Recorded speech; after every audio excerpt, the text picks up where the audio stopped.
long métrage avec une particularité que je trouve intéressante à signaler, avec il y a des interviews, etc.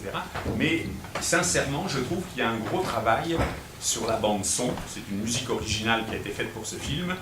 Et c'est pas une musique qui envahit le film. Ça, c'est très, très important à dire, parce que souvent, quand on prend les musiques de l'époque, souvent elles sont un peu je sais pas, de cette époque-là, quoi. Un peu triomphantes, etc. L'autre aspect à signaler toujours sur le film, c'est qu'il y a évidemment beaucoup d'images d'archives. Mais ces images d'archives, il faut les regarder avec un peu de recul. Pourquoi? Parce que s'il y a eu beaucoup d'images tournées en juillet 1936, en août, en septembre, etc., etc., au moment de la crise très violente du mois de mai, il n'y en a pas eu. Et donc, les images qui sont montrées sont soit des images assez neutres. Je vous donne un exemple. On voit de la pluie tomber devant une fenêtre. Ça mange pas de pain. Mais il n'y a pas d'image à proprement parler du mois de mai. Il n'y a même pas, et c'est peut-être un petit défaut qu'on pourrait trouver, les quelques images du très grand photographe Agustí Centelles, qui lui a pris des images de cet épisode très, très dramatique. Centelles a fait des images, même si ce sont des images qu'il ne sous-titrait pas, c'est-à-dire il n'a jamais donné d'indication, c'est des images. Elles disent ce qu'elles disent et à nous d'interpréter. Il y en a 2 ou 3 prises au moment de mai 37 qui sont tout à fait extraordinaires. Mais c'est des images fixes, c'est vrai. Donc, c'est des photos. Hein. C'est des photos, hein, il n'y a pas c'est pas de film. Alors, c'est ça qu'il faut avoir en tête. Parce qu'on pourrait se tromper quelquefois lorsqu'on voit des foules, par exemple, autour de barricades. C'est juillet. Et c'est pas d'ailleurs le 19 juillet, c'est le 20, 21, etc., quand les affaires se sont un peu tassées. Quand il y a des vrais coups de feu et des tirs de mitrailleuses, il y a beaucoup moins de monde qui se balade autour des barricades, dans tous les cas. Et en revanche, au moment de mai 37, eh bien, on peut être à peu près certain, parce qu'il y a aussi quelques photographies, et puis surtout il y a des témoignages, il n'y avait pas la foule qui se baladait autour des barricades. Il y avait des gens derrière les barricades, et les gens se tiraient dessus, effectivement, mais la foule, elle n'était pas là. Voilà. Bon, donc là, c'est toute la présentation, et là, on va rentrer un peu dans l'explication. On a vécu, ma génération, au point de vue cinématographique, on a vécu sous l'influence de Mourir à Madrid. Beaucoup d'entre nous ont vu que Mourir à Madrid, évidemment, c'était très antifranquiste, mais c'était aussi très stalinien, entre guillemets. Bon, et cela a duré jusqu'à ce que Landenfriedon soit projeté, ça fait quelques années. Et on pourrait dire que ce film vient préciser vraiment ce qu'a été l'affrontement entre 2 camps complètement irréconciliables pendant la guerre d'Espagne. Ces 2 camps, ça a été les révolutionnaires, qui ont été constitués par les anarcho-syndicalistes et les gens du POUM, et puis les institutionnels qui étaient, là c'est centré sur Barcelone, les Catalans, le PSUC, donc qui était le Parti socialiste catalan, et donc ça raconte, c'est la cristallisation de l'affrontement qui s'est dessiné assez vite, contrairement à ce qu'on a pu penser. Cet affrontement, et puis ça s'est cristallisé en mai 37 de manière, et là c'est ça explique cette cristallisation de cet affrontement. Mais c'était deux camps qui n'avaient pas les mêmes objectifs, pas du tout. Alors d'un côté, il y avait les révolutionnaires, l'autre c'était un peu hétéroclite, c'était un peu contre nature, c'est-à-dire qu'il y avait les catalanistes, il y avait les institutions républicaines, donc c'était un peu contre nature, mais c'était une alliance qui s'est faite contre la révolution. Et là, ça a été fait par des gens un peu spécialistes de ça. Alors, notamment, on verra dans le film quelqu'un qui s'appelle Agustín Guillamón, qui est un historien catalan, qui s'est vraiment préoccupé depuis peut-être maintenant une dizaine d'années sur ces aspects-là. Donc il les a fouillés, etc. Et c'était connu de certains historiens, mais comme ça, porté au cinéma, à ma connaissance, ça n'avait jamais été fait. Qu'est-ce qu'on peut dire encore? Oui, une petite précision. Tu as dit le Parti socialiste, mais tu as oublié de dire qu'il était unifié de Catalogne, ce qui voulait dire que c'était un parti stalinien, communiste. Qui a intégré Parce que quand on est communiste, unifié comme ça, c'est souvent les communistes qui ont une façade. Et là, c'était le cas. Il faut dire que ce Parti socialiste unifié de Catalogne est le seul parti non national qui a été admis dans l'international communiste. Et il a été créé le 23 juillet 1936, c'est-à-dire 4 jours après le début des insurrections. Donc, on pourrait dire que c'est un peu opportuniste, mais enfin, c'est comme ça. Parce que les événements de mai qui se sont cristallisés en mai ont commencé à Puigcerdà en avril, fin avril. Ça a commencé à Puigcerdà, où il y a eu des morts quand même. C'est-à-dire que le détonateur a été un peu là. Les prémices, pas le détonateur, mais les prémices ont été déjà. Et puis celles-là, ils viennent de sortir un bouquin que je n'ai pas lu, mais que donc j'ai vu passer les. Et donc Guillamón démontre un peu toute cette période-là, les tenants, les aboutissants. Et surtout la version officielle. La version officielle qui consistait à dire que ça avait été un affrontement entre anarchistes et communistes, et que les anarchistes étaient coupables de toutes les atrocités, mais ça on aura l'occasion d'y revenir. Et le titre du bouquin de Guillamón et Gascon, c'est nationaliste contre anarchiste, parce qu'il apparaît bien que c'est Esquerra Republicana, donc les catalanistes, qui portent une énorme responsabilité dans les événements de Puigcerdà. C'est un bouquin extrêmement documenté. Est-ce que les catalanistes de maintenant ont l'héritage de ces catalanistes-là? De ce catalanisme? En partie, oui. C'est le même. Oui, mais enfin, quand on dit catalanisme, on va rentrer. Non, parce que. Puisque si j'ai pas là, je me permets. Oui, non, mais c'est bien. Le catalanisme, Parce que je sais pas. ou le nationalisme catalan, à partir du moment où on dit que la Catalogne est une nation, bah, c'est une nation dont les opinions politiques vont de l'extrême gauche à l'extrême droite. Et donc, il y a dans le catalanisme une extrême gauche et une extrême droite. Donc ça ne veut pas dire grand-chose. Mais pour ce qui est de Puigcerdà, c'était la gauche républicaine de Catalogne, Esquerra Republicana de Catalunya. C'est donc, en gros, le parti de la gauche catalaniste, pas extrême gauche, hein, mais de la gauche catalaniste, qui se rencontre. Lequel parti contenait quand même un courant qui s'appelait Estat Català, qui avait même une milice, qui s'appelait Escamots, etc. Et bon, assez droitière, pour ne pas dire très droitière.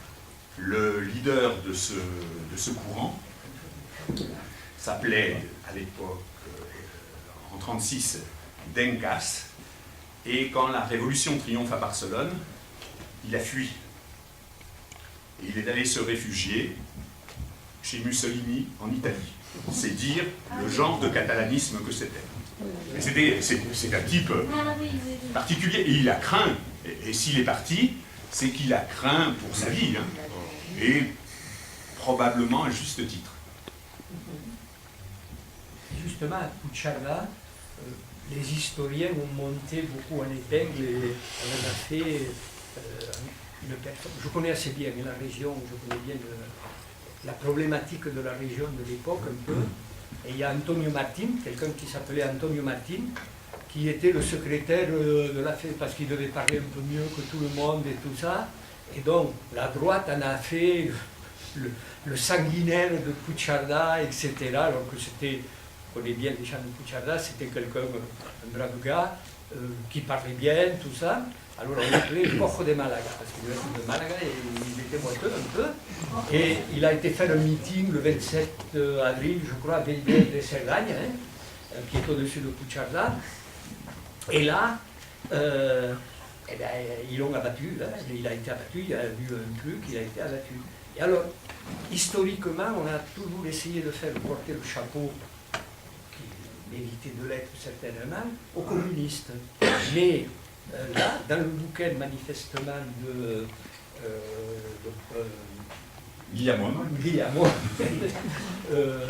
Eh ben, il met le rôle de l'Esquerra catalana. Et ben, là, c'est eux qui ont un peu. Francis, il y a un bouquin qui était déjà sorti là-dessus. Et donc, mais alors on en a fait, c'est marrant comment l'histoire se monte, parce que c'est Antonio Martin qui est présenté, bon, c'était quelqu'un d'assez comme ça, comme tout le monde. Il y avait des gens à Pucharda qui avaient des rôles beaucoup plus importants, mais que l'histoire n'a pas retenu, parce qu'ils ne parlaient pas dans les meetings, ils n'écrivaient pas des circulaires, et bon, c'est tout. C'est assez étonnant, quand on connaît un peu la situation, de voir après comment l'histoire s'en approprie, quoi. C'est assez étonnant. Oui, enfin bon, je me présente Payares, bon, je fais partie de la rédaction de Toulouse, là, les cahiers du CTDE. Oui, sur cette histoire bon, d'une part, je pense qu'on a présenté ça un peu d'une façon presque policière, hein, c'est-à-dire qu'il y a eu un complot, enfin en particulier le PC a utilisé pas mal cette histoire de complot, de putsch qui aurait été fait en réalité. Bon, c'était un peu le hasard et la nécessité. Si ça ne cassait pas, si ça n'explosait pas le 3 mai, ça aurait pu exploser le 6 mai ou le 1er mai. C'est-à-dire que c'était dans l'itinéraire, justement, de la destruction de la Révolution, et qui a fait que l'occasion a fait le larron, et puis qu'on a abouti. Alors, moi j'avais eu un livre qui est un livre d'un gars qui était réfugié en France, hein, qui était d'Esquerra Republicana de Catalunya, hein, qui est de Francesc et qui assume lui directement la responsabilité d'avoir envoyé un peloton de Mossos d'Esquadra, puisque c'est lui qui en était responsable, à Ribera de Cerdagne. Il explique clairement sur cette histoire de... Alors lui il arrive le 28, c'est-à-dire après que l'on ait tué le fameux Antonio Martin, dit le boiteux, bon ça fait de classe, ça fait de pirate, il ne manquait plus qu'un œil et un perroquet, quoi, hein. Enfin, il explique directement, il dit « Je suis surpris parce qu'il a été tué par un type qui devait avoir certainement mucha punteria, hein, et qui est visiblement un tireur d'élite, qui est échappé. » Ensuite, le 28, avec ses 30 Mossos d'Esquadra, il occupe Ribera de Cerdagne et il occupe Pucharda. Il le dit carrément, il le dit ouvertement. Il dit, bon, j'ai fait le boulot, on m'avait chargé de liquider los incontrolados, parce qu'on ne parle jamais, évidemment, de la CNT, c'est toujours les incontrôlés. Hein. Bon, puisqu'ils sont au gouvernement, évidemment, donc on ne peut pas parler de la CNT et de la faille. Et donc je me charge d'assumer l'ordre à l'Érida et à la frontière. Après, Diadio a fait le boulot, hein, il a servi de serpillière entre guillemets, et bien à partir de là, le PSUC s'en débarrasse et l'envoie à l'arrière. Voilà. Mais c'est assez intéressant parce qu'il explique justement le 19, lui il était là le 18 et le 19 juillet. C'est le 18 juillet à Barcelone, se tient le congrès de Esquerra Republicana. Et le 18 juillet, Companys prend la parole pour dire l'armée s'est soulevée, ça va être très grave, le congrès se dissout, et on envoie justement, et il explique que le 19 juillet, il n'a pas vu que les masses ouvrières se sont emparées des armes et ont écrasé. Il n'a vu que 2 civils qui ont pris les armes. Par contre, il souligne beaucoup, et il souligne extrêmement, que ce qui était important et qui a écrasé, d'après lui, le coup d'État, la tentative des fascistes, c'est les gardes d'assaut et c'est surtout la garde civile qu'il admire. Et il explique d'ailleurs très clairement, il dit il y a eu un discours de... je me suis rendu à la Generalitat, comme cadre de l'Esquerra Republicana. Il y avait Companys qui exultait et qui a expliqué c'est grâce aux Mossos d'Esquadra et surtout à la garde civile que le coup d'État a été écrasé. Et il ajoute, il apprend qu'il y a une église qui brûle, et il dit là ça va devenir grave parce que les bouffes curés, ou les mangeurs de curés, enfin je ne sais pas comment il appelle ça en catalan, je mange capellans, bouffeurs de curés. Et alors là ça va être un problème, il va falloir qu'on résolve les problèmes de l'ordre. Et il se tourne vers son responsable de la police et il dit bon mais là il faut que vous me régliez quand même le problème. Il dit ouais mais là on ne peut pas le régler comme ça parce que au coude à coude on a combattu la veille et on ne peut pas demander à nos hommes de tirer sur les gens de la sanité de la faille. Il dit de toute façon même si je donnais l'ordre il n'accepterait pas. Et ça on a une interview d'ailleurs. Escofet. C'est Escofet qui lui dit no aceptarían, incluso si diese yo la orden, no aceptarían de tirar sobre la gente porque han luchado codo a codo la víspera, ¿no? Et il dit, le seul truc que dit l'autre Viadur, il dit bon, j'ai vu la plane mayor de la faille. Mais c'est tout ce qu'il a vu. Enfin, je ne pense pas qu'il soit malhonnête d'ailleurs, mais bon, c'est sa vision politique. Lui, l'ordre, c'est l'appareil d'État. C'est Mossos d'Esquadra, los guardias d'assalto et surtout la Guardia Civile qui l'a impressionné parce qu'ils ont monté la Yetana en ordre, mais le reste il a fallu. Ce qui prouve qu'il s'est levé tard le 19, Ouais. parce que la garde civile n'est apparue dans les rues que dans l'après-midi, hein, Non mais c'est tout. lorsque l'affaire était réglée. Non mais c'est amusant parce que c'est la seule chose qu'il voit. Ça s'appelle le délégat à l'ordre public à Lleida de la Roja. Il y a une revue du CTDE qui est une association toulousaine qui traite d'une façon très approfondie justement de mai 37 et des événements de mai 37 et des conséquences de mai 37. Bon, alors moi je vais te dire quelque chose alors. Alors la première chose c'est un truc très, très personnel, on a cherché 36, pendant longtemps, on a cherché un film dans les années 80-90. On a cherché un film sur l'industrie du bois à Barcelone. Et ce film avait disparu. C'est-à-dire qu'il était introuvable. Il n'était pas à la Cinémathèque espagnole, il n'était pas dans les cinémathèques d'ailleurs. Il n'était pas en Suède où on savait qu'il était passé, etc., etc. Et puis là, on voit les images. Quelqu'un a retrouvé ce film. C'est dire si cette histoire-là est engloutie et d'une certaine manière oubliée, et c'est peut-être pas seulement une coïncidence, mais quelqu'un a retrouvé ce film, il est là. Et c'était un simple détail, mais c'est quand même très, très important. Alors, pour donner mon avis général sur ce film, je dirais qu'il est, je le trouve très, très bon, même si on peut toujours discuter de tel aspect ou tel autre. Bon, mais il est très très bon. Il rend une bonne image de ce qu'a été l'époque. Je lui ferai néanmoins 2 critiques. La première, c'est qu'on parle sans arrêt des comités de défense, qui effectivement ont joué un rôle énorme. Ces comités, on sait que dans les affrontements armés, dans la coordination des travailleurs, ils vont jouer un rôle énorme. Mais ils n'existeraient pas s'il n'y avait pas des syndicats.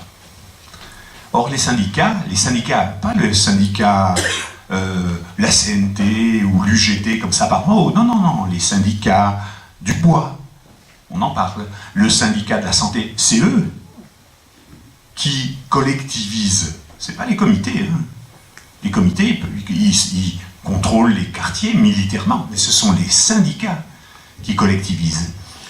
Et quand on dit que la révolution s'est arrêtée en mai, c'est vrai, parce qu'à partir de mai, elle est bloquée, elle n'avancera plus, etc. Mais les entreprises qui ont été collectivisées, elles resteront collectivisées jusqu'à la fin de la guerre. C'est-à-dire qu'il y a cet aspect qui est, il me semble, un peu occulté, un peu dilué dans le film. Il faut dire qu'il est très dense et très concentré, il dit des choses tellement importantes qu'on ne peut pas parler de tout.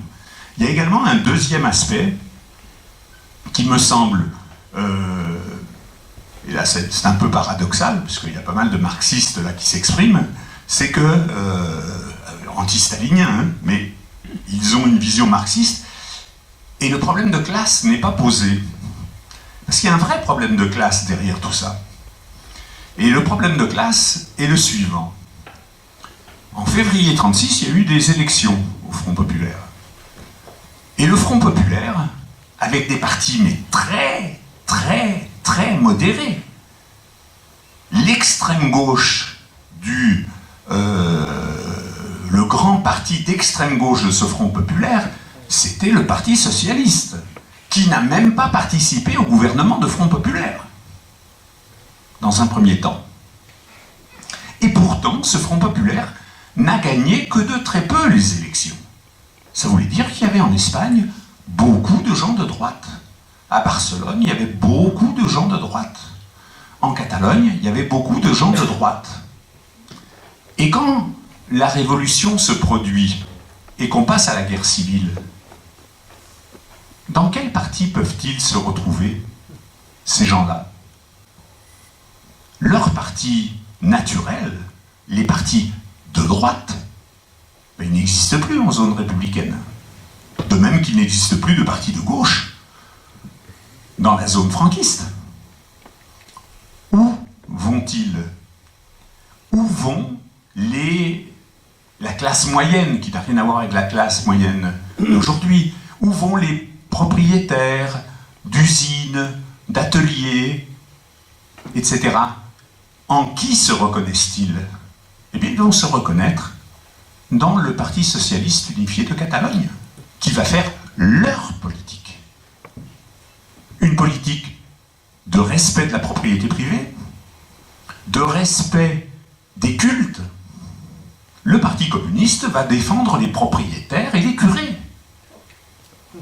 Et oui, alors c'est simplement, et c'est un parti qui se crée à partir de rien. On a dit qu'il a été créé le 23 juillet 1936. Il surgit du néant, mais capte toute cette frange de la société, eh bien, qui a des intérêts contraires à la révolution. Et leurs propres intérêts vont être défendus par ce parti. Ça va être sa ligne. Ça explique bien des choses. Et la preuve, si c'en est une, elle est dans le film. Effectivement, le Parti communiste lance de grandes proclamations pour faire de Barcelone la tombe du fascisme, comme Madrid a été la tombe du fascisme. Et on le dit dans le film. Qui ont-ils recruté pour faire des barricades et pour défendre Barcelone? Personne. Parce que les épiciers qui étaient au PSOUC, ils pensaient que dans le fond, c'était encore mieux que ce soit Franco qui arrive, leur avenir serait mieux assuré. Ça me semble un aspect assez important. Alors, il y avait des intérêts géostratégiques énormes derrière tout ça, la politique de l'URSS, qui voulait défendre son territoire contre les risques d'invasion qui se profilait, certes, mais enfin de toute cette politique qui a été décidée par l'internationale communiste pratiquement 2 ans avant la Révolution, eh bien, cette nouvelle politique, cette politique de front populaire, elle a mené aussi à ce désastre, et l'Espagne, les révolutionnaires espagnols ont été les victimes de cette politique, entre autres. On va laisser la parole, mais juste une précision. Le comité de défense, c'est assez... on insiste beaucoup, et c'est vrai qu'on en parle peut-être un peu tôt, mais c'est un juste retour de balancier, parce que jusqu'à maintenant, on n'en avait pas parlé. Or, ça était tellement important que dans l'actualité, maintenant, les Catalans ont formé des comités de défense du référendum ou de la République. Dans ces comités de défense ont joué un rôle très important, et c'est eux qui vont devenir, après les comités révolutionnaires, c'est pas eux qui vont mettre en route l'économie et tout ça, c'est les syndicats, etc.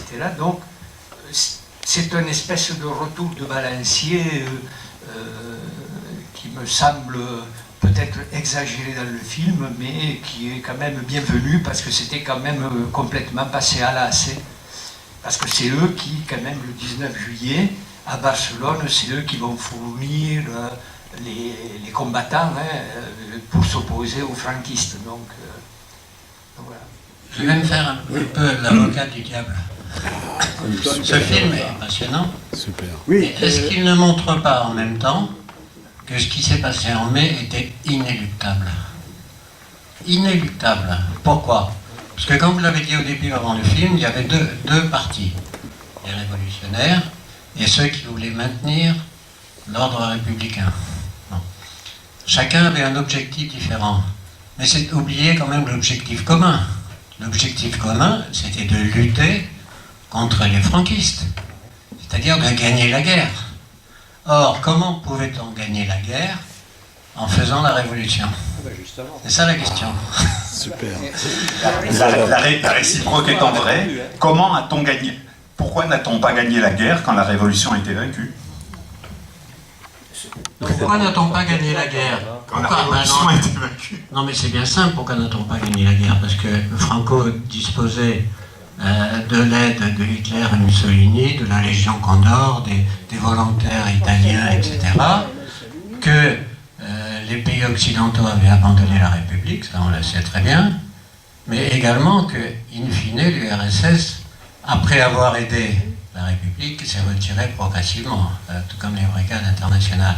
Mais quand vous parliez de Barcelone tout à l'heure, en disant, mais quand Barcelone a été pris par les franquistes en février 1939, je crois, personne n'est monté aux barricades, mais parce que c'était fini depuis longtemps. C'est-à-dire que la bataille de l'Èbre avait été perdue, tout le monde était démoralisé, et il n'était plus question de mobiliser les ouvriers ou les commerçants. Mais, indépendamment de ça, l'idée générale, c'est que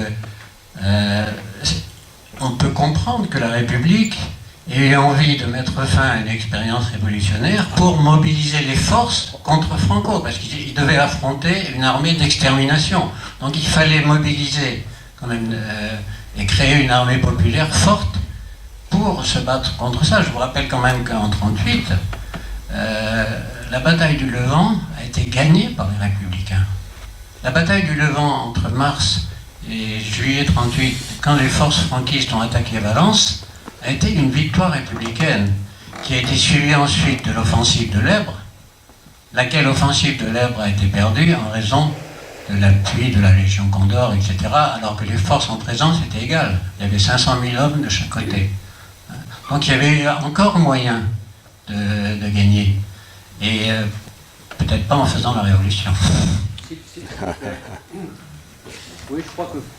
C'était un peu provocateur ce que j'ai dit, mais c'était pour lancer le débat. Provocateur, on aimerait bien y répondre. Non seulement l'historiographie avec Soria et compagnie stalinienne a occulté ce qui s'est passé en Espagne, en particulier la Révolution. Il n'était pas question de révolution, hein. Elle n'avait jamais existé. Mais l'argument c'était, oh, ces Espagnols, ils savent que se battre entre eux. Et puis, surtout, il faut une armée, parce qu'il faut battre avant tout Franco. Et ces révolutionnaires-là, bah, ils empêchent l'armée de se constituer. C'est ce qu'ils ont dit pendant 60 ans. Forcément, c'est toujours les vainqueurs qui écrivent l'histoire, et les vainqueurs, c'était effectivement les staliniens, avec les fascistes. Et aujourd'hui, je viens d'entendre, cher intervenant qui venait de parler, exactement le même discours, un peu aseptisé, mais c'est le même. Une révolution, mais c'est la révolution qui a tué la possibilité de faire une armée. Et c'est pour ça que finalement, les républicains ont perdu. Non, les républicains, ils ont perdu parce qu'ils ont tué la révolution. Parce qu'ils ont tué ce qui s'était mis en place et qui réussissait formidablement bien, par exemple en Aragon, en Catalogne, où là on n'en parle pas parce que c'était pas l'objet tout à fait.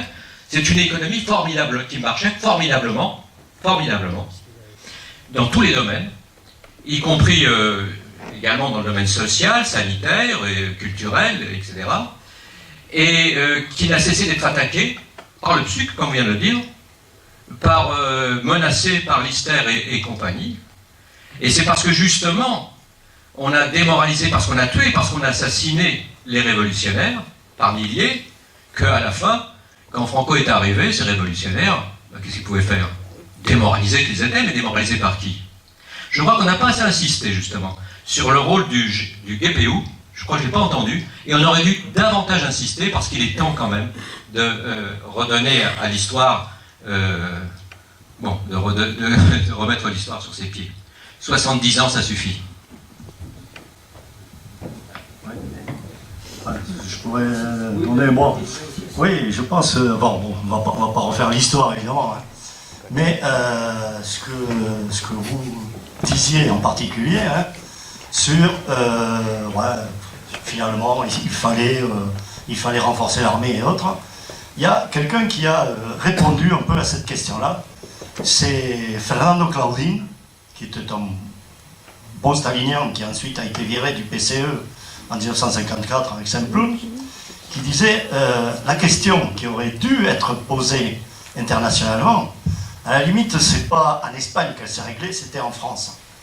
Au moment où Torres dit il faut reprendre, il faut en finir avec la grève de 36 et autres, quelque part, il empêchait que la révolution en France se développe et il aidait finalement quelque part la réaction au niveau international et le fascisme. Alors la question enfin, de la répression, effectivement, elle a été aidée de la répression stalinienne. Bon, on a commencé à en parler depuis quelque temps parce que effectivement après le mur de Berlin et tout, on ne peut plus raconter des histoires. Hein. Il y a une autre question que l'on ne pose pas ici, enfin on parle de Lalo Caballero. Mais il faut voir que l'objectif, en particulier, de liquider le gouvernement de Lalo Caballero, il est préparé à Moscou, il est préparé par les agents du GPU, les agents du Comintern, qui sont à Barcelone et qui sont à Madrid. Au moment où Lalo Caballero veut lancer une offensive, bon, après la chute de Malaga, il y a toute une campagne qui est organisée contre Lalo Caballero, enfin, chacun sait. Et il y a une campagne qui est organisée contre Asensio, qui est le conseiller militaire de Lalo Caballero. L'objectif de Lalo Caballero était de lancer une opération en Extrémadure pour couper les lignes franquistes, pour partager la zone franquiste en deux. Et là, il y a un forcing terrible au point de vue militaire, de dire non, il n'est pas question de lancer une opération en Extrémadure. On prépare, en même temps que l'on prépare l'opération à Barcelone, de liquider le POUM, les anarchistes, etc. Où l'on prépare aussi, on commence à préparer les opérations pour liquider la gauche du Parti Socialiste, les caballéristes.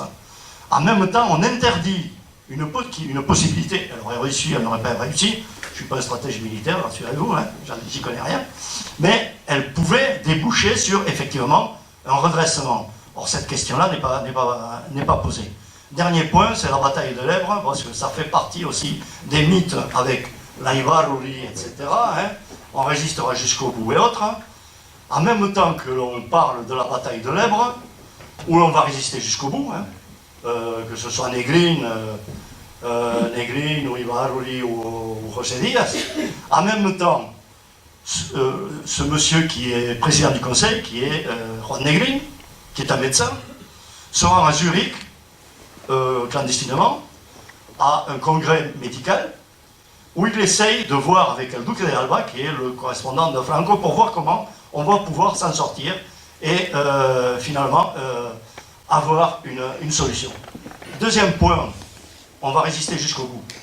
La bataille de l'Èbre, comme on dit en termes de tauromachie, c'est le descabello. Et c'est le descabello. C'est-à-dire qu'on achève la bête. C'était les dernières ressources qu'avait l'armée républicaine et on l'envoie au massacre. Et on l'envoie au massacre, pourquoi? Parce qu'à Berlin, il y a des petites négociations qui se passent. Des petites négociations qui sont menées par un Géorgien, un ami de Joseph, qui s'appelle David Kandelaki, qui est le commissaire économique et qui discute déjà avec les autorités hitlériennes pour voir comment on va préparer la suite. Donc la question, elle n'était pas de dire il faut un ordre meilleur, un État plus structuré, une armée, et d'ailleurs même au niveau de l'armée, quand on regarde les fournitures qui sont données par l'URSS à l'armée républicaine, elles sont diminuées de moitié à partir de 1937. Donc l'histoire, c'est vrai que bon, c'est la question que l'on a posée constamment, est-ce que c'était plus efficace ou pas? En tout cas au niveau efficacité, ce que l'on voit, c'est que l'on envoie, comme disaient les gens qui ont fait la guerre civile, cafetera russa, c'est-à-dire du matériel qui est déjà obsolète et du matériel qui est au niveau économique et la moitié moins, et 50% de moins de ce qu'il était. Voilà. Je ne sais pas si j'ai répondu un peu.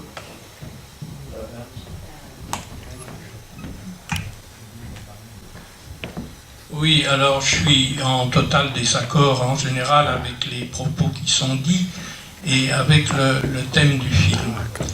Bon, je pense que la guerre d'Espagne, c'est une guerre qui a marqué beaucoup les générations de l'époque et c'est une guerre de la démocratie comprise au sens large, c'est-à-dire aussi bien des républicains sincères que des progressistes ou que des anarchistes ou que des trotskistes ou que des communistes et la guerre de la démocratie contre le fascisme.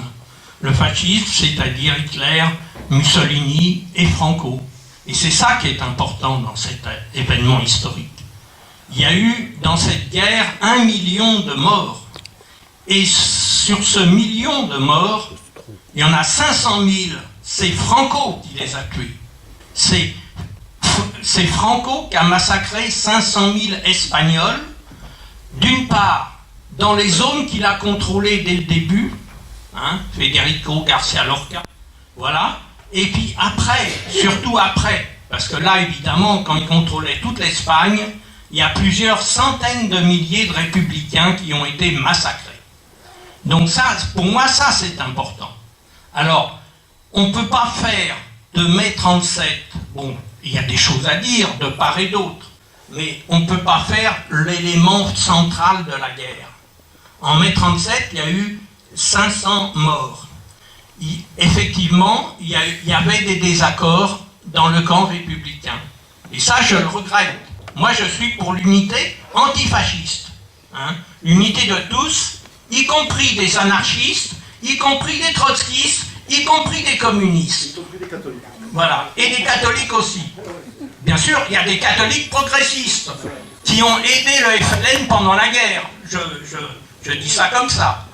Bon, alors, donc, moi je dis, c'est ça qui est important. On ne parle pas dans ce film des batailles de la République. On ne parle pas de Somosierra. On ne parle pas de la cité universitaire, on ne parle pas de Jarama, on ne parle pas de Guadalajara, on ne parle pas un petit peu du passage de l'Èbre. C'est ça qui est important. Des gens ont défendu leur pays contre le fascisme. Ça c'est important. Et on ne parle pas non plus des 40 000 communistes qui ont quitté les pays où ils vivaient, en France, en Belgique, en Suisse, au Canada, pour aller mourir pour Madrid. 40 000 qui sont venus combattre pour soutenir la République espagnole et combattre le fascisme. Mes parents étaient... Mon père s'est engagé en 1939. Il n'y avait pas d'histoire de pacte quelconque. Il s'est engagé volontaire quand ça a été la guerre contre Hitler. Ma mère était dans la résistance et moi je continuerai tout le temps le combat antifasciste en unissant aussi bien les anarchistes que les communistes, parce que la guerre d'Espagne, c'est pas une guerre des anarchistes contre les communistes, comme le film veut nous le faire croire. C'est une guerre du fascisme contre la démocratie. Et si la guerre a été perdue, ce n'est pas à cause des désaccords entre les républicains. Ce n'est pas à cause des magouilles qu'il y a pu y avoir, ou des répressions à tel ou tel endroit, ou de la mort de Bernieri ou de Nin, ou de la mort aussi, parce que ça on ne le dit pas aussi, de Roltan Cortada ou de Cézé, parce que des communistes ont aussi été tués par des anarchistes. Non, non. La défaite de la République espagnole, c'est dû à la politique de non-intervention des démocraties occidentales capitalistes. Il n'y a pas besoin d'aller négocier à Moscou, hein, pendant qu'il y a la guerre, pendant qu'il y a le passage de l'Èbre et la bataille du passage de l'Èbre. Il suffit d'aller à Munich. En même temps qu'il y a le passage de l'Èbre, il y a Munich.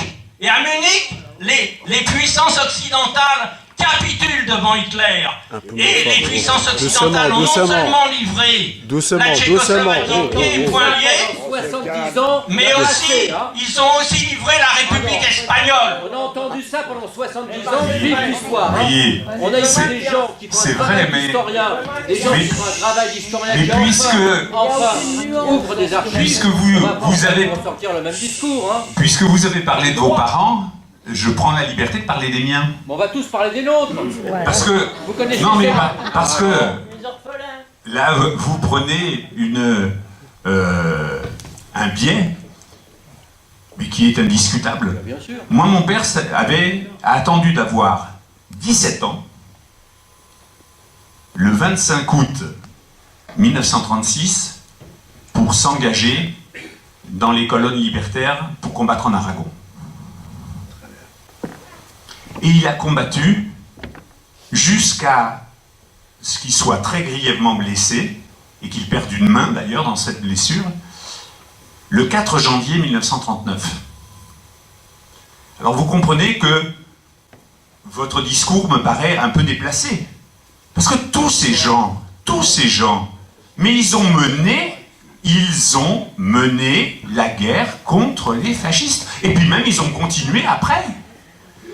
L'association 24 août 1944, ils ont poursuivi après. Mais maintenant, il n'est pas possible de dire que parce qu'on a mené une guerre contre le fascisme, tout le reste doit être occulté. Certainement pas. Certainement pas.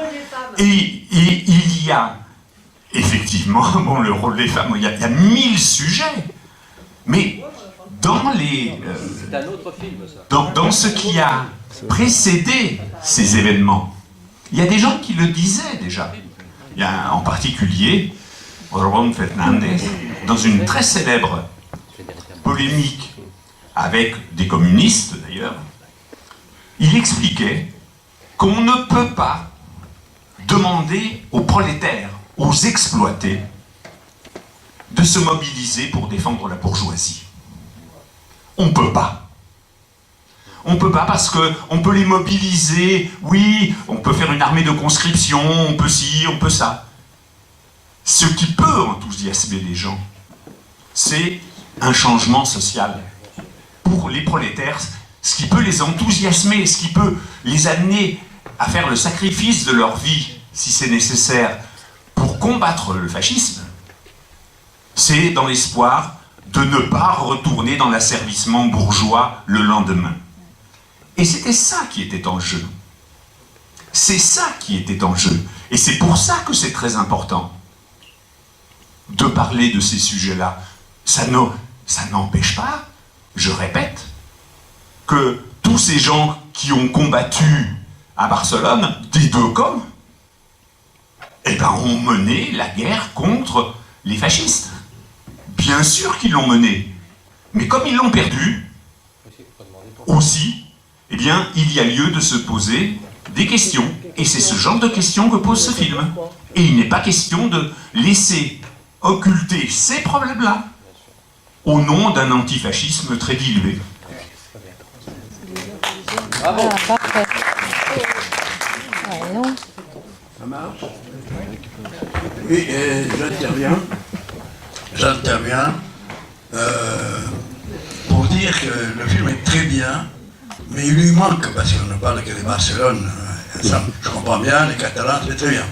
Mais je suis ragargolé, et par conséquent, je tiens aussi à dire que ce qui est à développer, la connaissance de tout ce travail qui a été fait dans l'agriculture. C'est là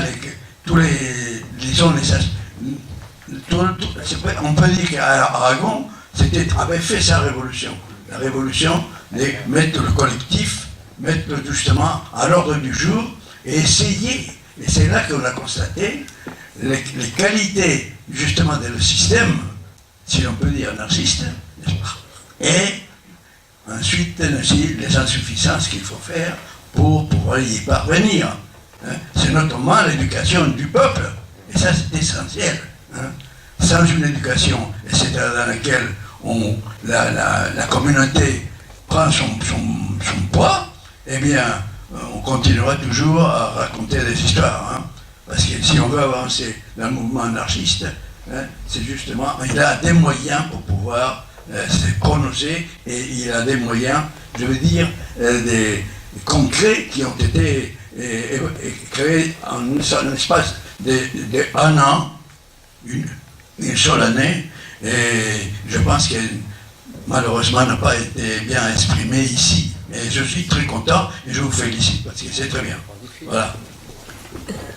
Sur ce même sujet, beaucoup des images qu'il y a dans ce film sont des images d'Aragon. Et en particulier, il y a une image qui est très jolie parce qu'on voit les grands-pères du village assis sur des chaises en rond en train de parler. C'est tourné à Pina de Ebro. Je ne suis pas de Pina de Ebro, mais à côté. Bonsoir. Alors, moi je suis de la 3e génération, puisque c'était mon grand-père qui a combattu à Barcelone côté anarchiste. Je suis ce soir donc avec vous. Et ce qui me frappe effectivement, c'est ce silence. Et ce que j'essaye de comprendre, c'est pourquoi il y a ce silence. Et ce qu'on voit là, on voit l'origine en fait de ce silence, c'est que finalement on a donc à partir de mai 37 éteint un peu l'idéal des prolétaires, l'idéal des combattants, et ça va se continuer avec la retirada en France. Finalement, ça dépasse l'Espagne et les Espagnols n'étaient pas peut-être conscient de ça au départ, mais c'est une guerre qui dépasse l'Espagne. On dit une guerre civile, mais c'est le prélude de la guerre mondiale, où on a clairement décidé en Europe qu'on préférait à cette époque-là le nazisme aux rouges, donc aux anarchistes, et donc il était hors de question de faire la révolution. Donc c'était ce qu'on montre là, inéluctable de voir effectivement tout cet idéal prolétaire qui commence à s'éteindre et qui ensuite va pendant des années, même après cette guerre, même après en France, qui explique en fait le silence, c'est qu'on a bafoué, on a bâillonné, on voulait pas de rouge en Europe, voilà. Et je pense qu'on n'en veut toujours pas de révolutionnaire. Voilà. Oui, l'histoire de la non-intervention, bon, je vais revenir sur 2-3 points. L'histoire de la non-intervention. La non-intervention, elle a été signée par Blum, qui est maintenant couvert de boue, etc. Bon, évidemment. Sauf que la non-intervention, elle est signée aussi par l'URSS. Et les PC, et en particulier à l'époque, le plus puissant parti communiste, puisque le parti communiste allemand avait été complètement balayé par le nazisme, le parti communiste italien avait disparu aussi, il était dans les catacombes, enfin il était réprimé, d'ailleurs en 1937, la même date, je crois, où, du bombardement de Guernica, meurt Antonio Gramsci. Je crois que c'est pratiquement le même jour. Hein. Le seul parti qui est puissant, qui est très puissant, et d'ailleurs qui sert un peu de relais à l'international communiste, c'est le Parti communiste français. Et que dit Thorez dans une réunion du bureau politique? Si nous avions, les gens criaient des armes pour l'Espagne. Nous avons dit, oui, nous comprenons que les travailleurs avancés veuillent des armes pour l'Espagne. Mais nous avons dit, non, c'est pas ça que l'on veut. Nous, ce que l'on veut, c'est la paix et le pain. Et c'est pour ça que nous sommes pour la non-intervention. Je n'invente pas les mots.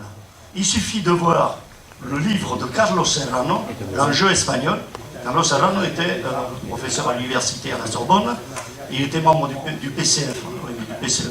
Et c'est lui qui cite justement ce que sont les propos de Maurice Thorez. Alors, deuxième point, les antifascistes. J'ai bien connu à Toulouse quelqu'un qui avait combattu en Aragon et qui a été blessé et qui est tombé à un moment dans l'unité de Pozas qui commandait l'armée de l'Est, qui était clandestinement au PCE, mais qui ne le disait pas. Et c'est en août 1937, une machination est montée contre un antifasciste qui s'appelait Marcial Mena, qui n'est pas aussi connu que Andrés Nin, qui était le responsable du POUM. On va le faire en sorte de dire il a eu une réunion politique, donc ça veut dire que c'est un traître, on le juge et on l'exécute.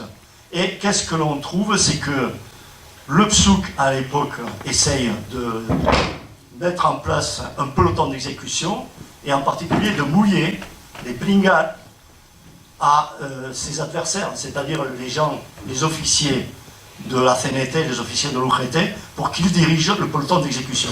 Il y a une réunion secrète qui se tient, dans laquelle apparaît un officier, visiblement qui était du PSUC, qui se rend compte que les officiers de la CNT et de l'UGT ne veulent pas exécuter Marcial Mena, et finalement ils désigneront comme officier un officier du PSUC qui s'appelait Sanzanin, lequel arrive ensuite le lendemain de l'exécution en disant « Ah ben j'avais de la cervelle jusqu'ici », et les autres ne veulent plus en entendre parler.